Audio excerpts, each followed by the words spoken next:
Bonjour à tous et bienvenue dans cette nouvelle chronique taraborienne.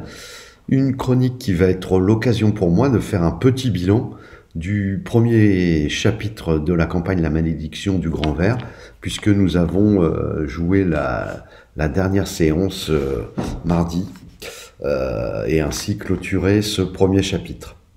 Alors, en préambule, je dois préciser que bien sûr, il s'agit de mon ressenti en tant que maître de jeu sur cette campagne, une campagne donc qui est une campagne de ma création personnelle.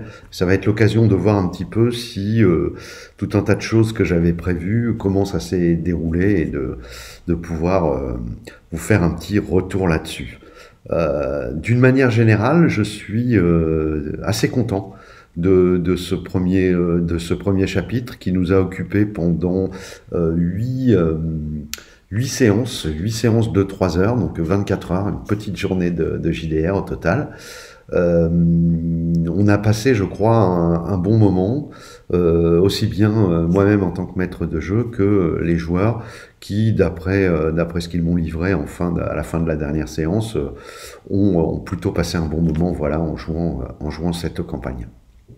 Alors, la première chose, c'est que cette année, on avait décidé, pour des raisons pratiques, de jouer des choses un peu saucissonnées, avec les campagnes en fait qui sont elles-mêmes saucissonnées en chapitres. En gros, un chapitre correspond à un arc narratif. Et puis lorsqu'on a fini cet arc, bien sûr, ça ouvre sur de nouvelles propositions pour pouvoir continuer à avancer dans l'intrigue générale de la campagne.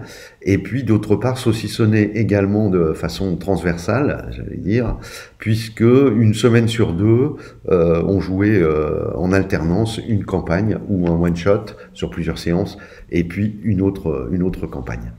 Alors je dois dire que même si les joueurs étaient plutôt bien impliqués dans cette campagne, malgré tout, le retour que j'ai l'impression que j'ai sur ce saucissonnage, ça reste assez mitigé dans la mesure où une partie par semaine, c'est déjà pas énorme en termes de rythme, et une partie tous les 15 jours, je pense que c'est compliqué pour les joueurs de rester dedans.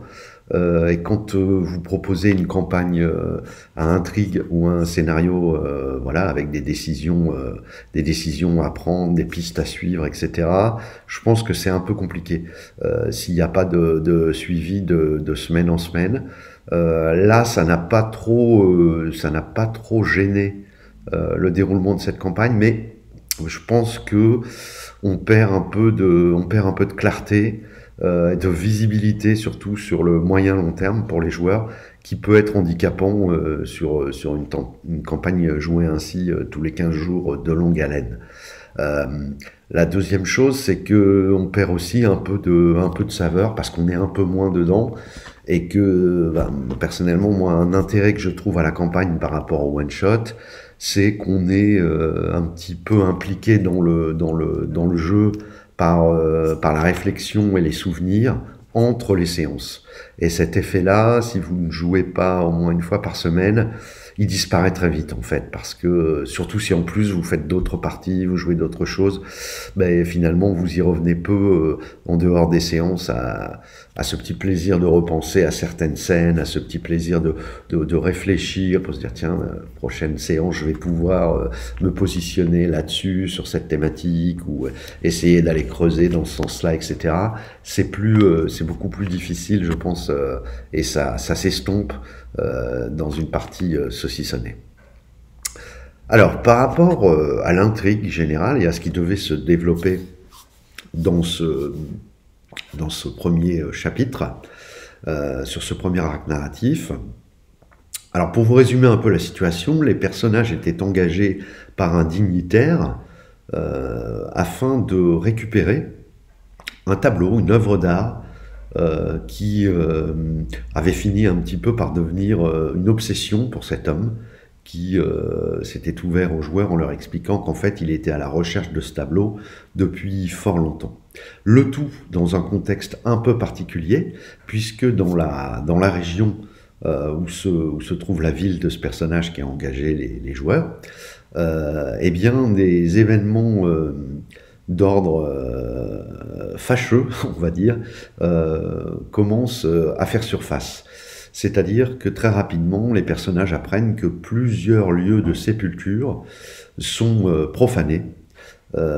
Et à mesure qu'ils vont avancer dans leur pérégrination pour récupérer le tableau pour leur mystérieux commanditaire, ils vont également assister à une accélération de ce phénomène, vont même finir par apprendre que les cimetières profanés donnent naissance à l'apparition de morts vivants, puisque les cadavres sont déterrés pour être ramenés à la vie, voilà, les joueurs ne savent pas par qui ni comment, mais en tout cas c'est ce qui se passe, et ils prennent petit à petit conscience de ce fil d'intrigue un peu plus important que l'arc dans lequel ils étaient, qui consistait simplement à mettre la main sur le tableau. Alors pour mettre la main sur le tableau, ils ont fini par suivre la piste de celui qui était en possession du tableau à ce moment-là, qui était un premier Némésis, un Némésis de moindre valeur, qui était quand même relativement développé en termes de PNJ. Il s'agissait de Ramirez, qui est une espèce d'homme de main, un peu d'homme à tout faire. Et au cours de cette enquête, pour récupérer le tableau, les personnages en apprenaient un petit peu plus à chaque fois sur Ramirez, notamment que celui-ci travaillait pour le compte d'une autre personne qui s'avère être, comme les personnages l'ont découvert lors de la dernière séance, le responsable du réveil des profanations de cimetières et du réveil des morts vivants. Alors cet élément-là, par exemple, comme on a joué la dernière séance assez rapidement, j'espère qu'il n'a pas échappé au personnage. Bon, je pense pas, il trouve un message en fait sur les lieux. Ramirez leur échappe in extremis sur les lieux où se trouvent les tableaux. Les personnages découvrent Ramirez qui prend la fuite en emportant avec lui une quinzaine, peut-être plus, de tableaux qui ont l'air d'être des copies du tableau qu'il recherchait. Et sur place, les personnages vont retrouver une dizaine de tableaux ainsi copiés, ainsi qu'une lettre, donc, qui est adressée à Ramirez par son fameux maître, qui, lui, escomptait récupérer le tableau. Les personnages, pour l'instant, ne savent pas pourquoi, quelle est l'incidence du tableau et la relation entre le tableau et cet arc narratif plus important que celui de ce chapitre-ci. Donc ça, je suis content, ça s'est bien passé. Les personnages ont bien mené à terme leur mission, si ce n'est que il y a eu quand même deux morts. Notamment Britta, qui était une naine paladine, qui est tombée au fond d'une fosse de plusieurs mètres et s'est écrasée comme un vulgaire Tados en bas. Et puis avant cela, il y avait eu également le décès d'un ensorceleur lors d'une confrontation avec une créature sauvage. Britta était à deux doigts de se faire piétiner par la créature sauvage, et l'ensorceleur, c'est un petit peu... alors je ne sais pas si le joueur en a eu conscience, mais il s'est un petit peu sacrifié pour aller sauver une première fois Britta, et hélas, lui ne s'en est pas tiré. Alors ils ont bien réussi, finalement ils sont arrivés jusque dans l'une des caches de Ramirez, un peu par hasard, puisqu'ils pensaient pénétrer une pyramide ensablée dans laquelle devaient se trouver des objets magiques et tout un butin. Et finalement, ils ont découvert, bien malgré eux, que l'endroit était squatté par Ramirez et quelques-uns de ses sbires. Ce qui est dommage, c'est que ils auraient pu neutraliser Ramirez et récupérer le tableau, mais sur la dernière salle, alors certainement un peu sur leur garde, puisque sur 3 séances, il y a eu deux personnages qui ont trouvé la mort. Bah, ça, évidemment, ça a un effet direct sur la troupe. Les personnages avancent un peu plus prudemment, on va dire. Et donc, à un ou deux rounds près, Ramirez a eu le temps de prendre la fuite. Sans que les personnages ne puissent tenter de l'intercepter, alors que je pense que s'ils étaient tombés dessus un peu plus rapidement, bon, lui-même s'est échappé en utilisant une incantation de téléportation dans un pentacle. Je pense qu'ils auraient pu le bloquer au moment où il était en train de prononcer son rituel et lui tomber dessus. Voilà. Que dire d'autre maintenant? Peut-être développer un petit peu sur le corpus de règles, puisque donc cette campagne, on l'avait motorisée avec Pathfinder 2, c'était l'occasion de tester ce système. Alors j'avais déjà fait un petit retour concernant Pathfinder 2. Bon, ça fonctionne plutôt bien, mais il y a quand même quelques petites choses qui moi m'ont un peu gêné. Alors, en fait, je pense que Pathfinder 2 a été créé dans un souci de faire un jeu plus accessible, enfin en tout cas accessible au plus grand nombre, et avec un ticket d'entrée bien moindre que la première mouture de Pathfinder. Alors pour ce faire, en fait, ça m'était pas apparu aussi clairement à la lecture des règles, mais maintenant que j'ai joué toutes ces séances avec le jeu, mon point de vue a un petit peu changé concernant cela. Alors, j'ai l'impression qu'ils ont fait quelque chose de plus facile à appréhender pour les joueurs. Aussi bien en termes de choix de dons, puisqu'on est un peu cadré lors de ces choix de dons, ce qui n'est pas le cas avec Pathfinder 1, où très vite, surtout si vous jouez avec l'ensemble des volumes de règles sortis, ça devient très compliqué d'aller chercher, d'aller se renseigner sur en fait toutes les possibilités offertes, parce que le nombre de dons est vraiment très très conséquent, et en plus il y a une disparité de puissance entre certains dons. Donc finalement, il y a des dons que les joueurs ne prennent jamais, et des dons que les joueurs prennent tout le temps. Donc c'est peut-être un peu ce qui peut être reproché à Pathfinder 1. Là, dans Pathfinder 2, dans la création de personnages et la progression des personnages, ça me semble beaucoup plus facile pour les joueurs de s'y retrouver et de faire les bons choix. Pathfinder 1, entre un joueur qui a l'habitude du corpus de règles et la façon dont il va builder son personnage, et un joueur qui débute, il peut très vite, au bout de quelques niveaux, très vite y avoir un souci de puissance, vraiment une différence de puissance entre les deux personnages assez compromettante, on va dire.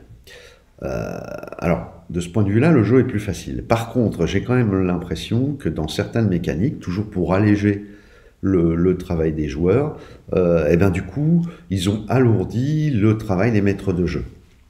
Alors, pour les maîtres de jeu, certes, on gagne beaucoup de facilité par rapport aux nouveaux stat blocks de monstres qui sont beaucoup plus... on les prend en main beaucoup plus facilement, c'est beaucoup plus clair, très vite on se fait une idée de savoir comment jouer telle rencontre avec tel monstre en utilisant ses capacités spéciales. Ça, j'ai trouvé que c'était plutôt bien vu et plutôt facilitateur pour les maîtres de jeu.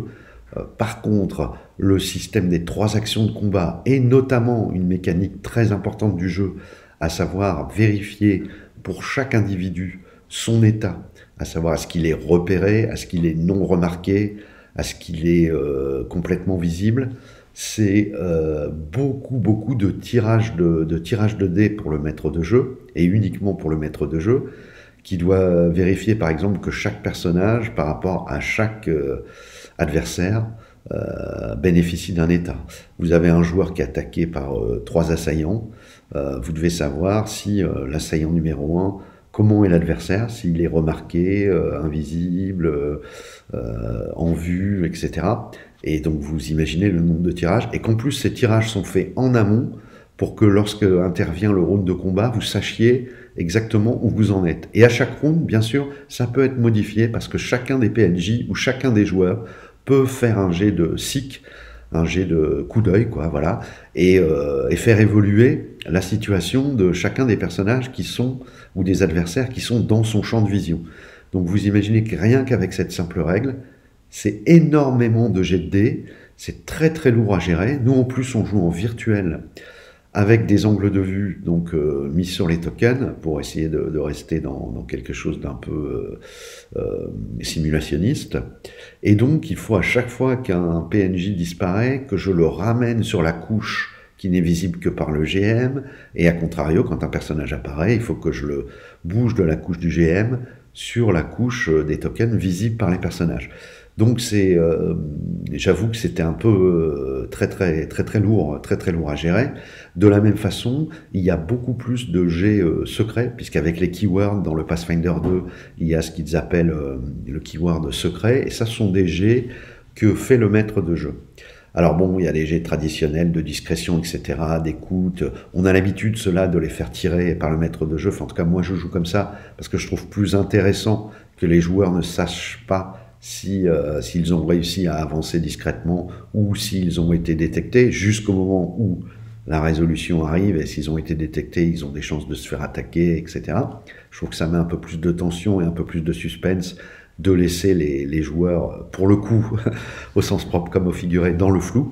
Mais là, il y a beaucoup d'autres compétences qui marchent également avec ces jets secrets, et c'est encore une fois des tirages de dés à faire par le maître de jeu. Et là encore, c'est compliqué. Parce qu'en plus, sur les premiers tirages, sur ceux des situations de combat remarquées, invisibles, non détectées, ce qu'il faut savoir, c'est qu'au moment où vous faites les tirages, vous les faites en amont, et vous devez tenir compte du résultat pour quelque chose qui va se produire dans quelques minutes, pendant que vous êtes vous-même en train de faire une description. Autant vous dire que c'est le numéro de trapèze, là, le maître de jeu, vous êtes sur le fil tout le temps. Et j'avoue que ça marche très bien tactiquement, hein, bien sûr, ça fonctionne, le jeu de ce point de vue-là, il est très intéressant tactiquement, mais pour le maître de jeu, ça grève une partie de son plaisir. C'est-à-dire que moi, j'étais trop dans essayer de bien faire fonctionner, d'utiliser les règles pour vraiment avoir du plaisir de jeu. J'en ai eu, hein, bien sûr, mais là, sur ces actions-là, il était quand même franchement grevé par toutes ces choses à gérer. Et en plus, je pensais que plus j'allais avancer, plus j'allais m'en sortir de mieux en mieux. Et en fait, non. Ce qui se passe, c'est que plus on avance, plus on a envie de le faire vraiment bien au cordeau. Et finalement, même quand vous avez pris certains réflexes, c'est quand même très lourd. Et voilà, bon, c'est un avis personnel, hein. J'ai eu l'occasion au FIGE de discuter, d'ailleurs de croiser un maître de jeu qui avait testé Pathfinder 2, de discuter un petit peu avec lui, et lui me disait qu'il ne jouait pas avec ses règles. Tout simplement, il ignore ces 3 états. Bon, alors encore une fois, hein, je juge pas, chacun fait comme il veut à sa table, mais je pense quand même que ne pas jouer avec ses règles, c'est enlever une des mécaniques très importantes du combat dans Pathfinder 2.